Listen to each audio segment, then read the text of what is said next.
Hello, y'all. How y'all doing? I'm back at you. Here's my disclaimer. Section 107 of the Copyright Act 1976. Allowance is made for fair use for purposes such as criticism, comment, news reporting, scholarship, and research. Fair use is a use permitted by copyright statute that might otherwise be infringing. Nonprofit, educational, or personal use tips the balance in favor of fair use. Start that over because it was kind of at the Right disclaimer under Section 107 of the Copyright Act 1976. Allowance is made for fair use for purposes such as criticism, comment, news reporting, scholarship, and research. Fair use is a use permitted by copyright statute that might otherwise be infringing. Nonprofit, educational, or personal use tips the balance in favor of fair use. Okay, with that being said, let's get over here to Tupac. Prior to September 7th of 1996, as we all know, Tupac Shakur was an artist who was signed with Death Row Records. And that Death Row Records and its CEO, Marion Suge Knight, were closely affiliated with the Mob Piru criminal street gangs, and that they had an ongoing feud with the Southside Compton Crips. Dwayne Davis was the leader and shot caller of the Southside Compton Crips. And both of these gangs operated out of the Southern California area of Compton. On the night of September 7th of 1996, Tupac Shakur, along with Suge Knight, and members of their entourage, which include members of Mob Piru, came to Vegas to attend the Mike Tyson fight at the MGM Grand Garden Arena.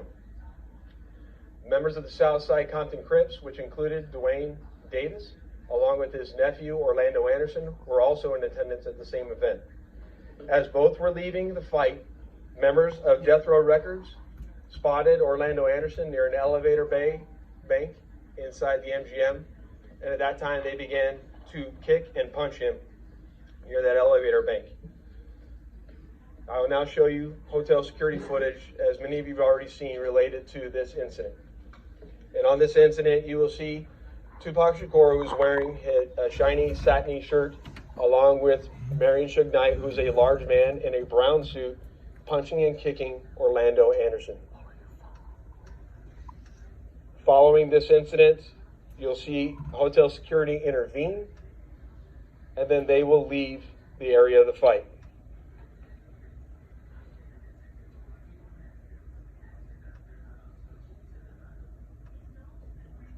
Little did anyone know that it is this incident right here that would ultimately lead to the retaliatory shooting and death of Tupac Shakur. Following this incident, Tupac and Suge Knight both left the MGM to make their way to a post-fight party, which was to occur at a local nightclub. At the same time, word had spread amongst members of the Southside Compton Crips of what had occurred inside the MGM. And then that's when Dwayne Davis began to devise a plan to obtain a firearm and retaliate against Suge Knight and Mr. Shakur for what occurred inside the hotel against Mr. Anderson. After Davis obtained a gun, he entered into a white Cadillac along with Terrence Brown, DeAndre Smith, and Orlando Anderson.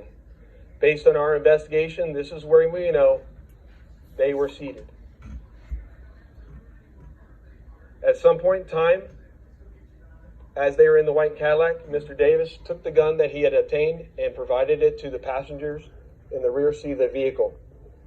As they were driving west on Flamingo Road near Koval, they had located the black BMW, which was driven by Suge Knight, and in the passenger seat was Tupac Shakur.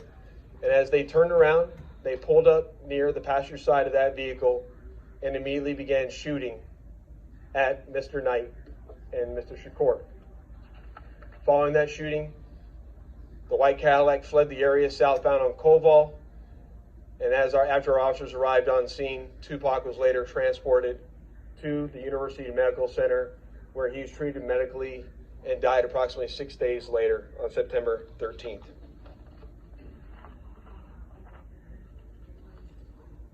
My homicide section handled this investigation from its onset and for a short amount of time. And within a short amount of time, what we knew was that we were working in a gang investigation where our victims, our witnesses, and our suspects were all from Southern California and not local to Las Vegas. Within the first few months of the investigation, our detectives knew most of the information I just briefed you on. However, we never had the necessary evidence to bring this case forward and present it for criminal charges. As time went on, this case had been reviewed multiple times by different investigators assigned to my section, but it wasn't until 2018 that this case was reinvigorated as additional information came to light related to this homicide. Specifically, Dwayne Davis's own admissions to his involvement in this homicide investigation that he provided to numerous different media outlets. In our section, we knew at this time that this was likely our last time to take a run at this case to successfully solve this case and bring forth a criminal charge. It was at that time that this case was assigned to Cliff Mogg, a detective within my homicide section.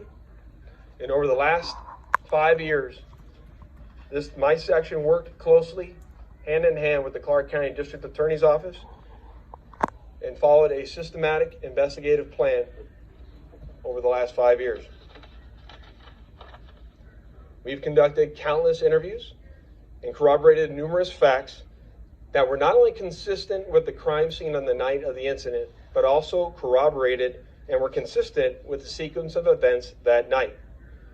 This ultimately led to us procuring a search warrant which was executed at Mr. Davis's residence in Henderson, Nevada. And following the execution of that search warrant, in close coordination with the District Attorney's Office, this case was presented to the grand jury, which ultimately led to Davis being indicted on charges of murder. Y'all see that? Mr. Davis was indicted for Tupac's murder. I'm finna try to find a picture of him. Picture.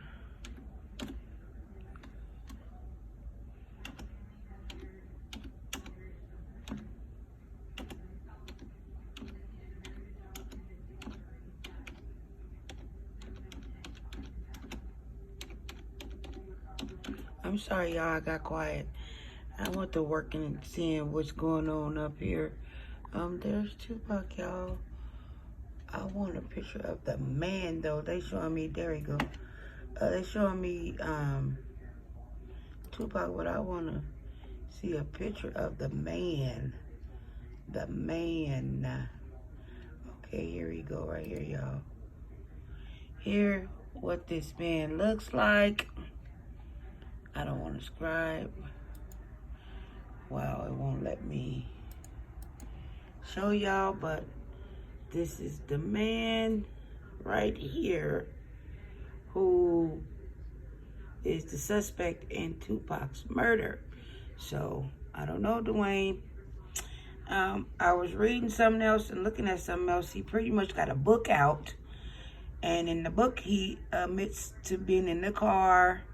It's another scene that I was watching that he admits to being in the car and he don't want to say who else was in the car. That's why when they did the car with the white Cadillac, they had the 3 deceased that I went close in on. And then him, where it says everybody in the car is deceased now except for this guy right here on the screen. So, I don't know. May justice be served for Tupac. God bless him and his family. Prayers out to his people, his kids, mama, whoever. And I'm going to sign off and leave that alone. Let these police handle it and do their job.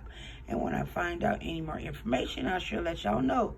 Thank you. Please like, share, subscribe, and hit that notification bell. Leave a comment. I really appreciate it. Once again, please, please, please, please subscribe. Signing off, Jazzy T.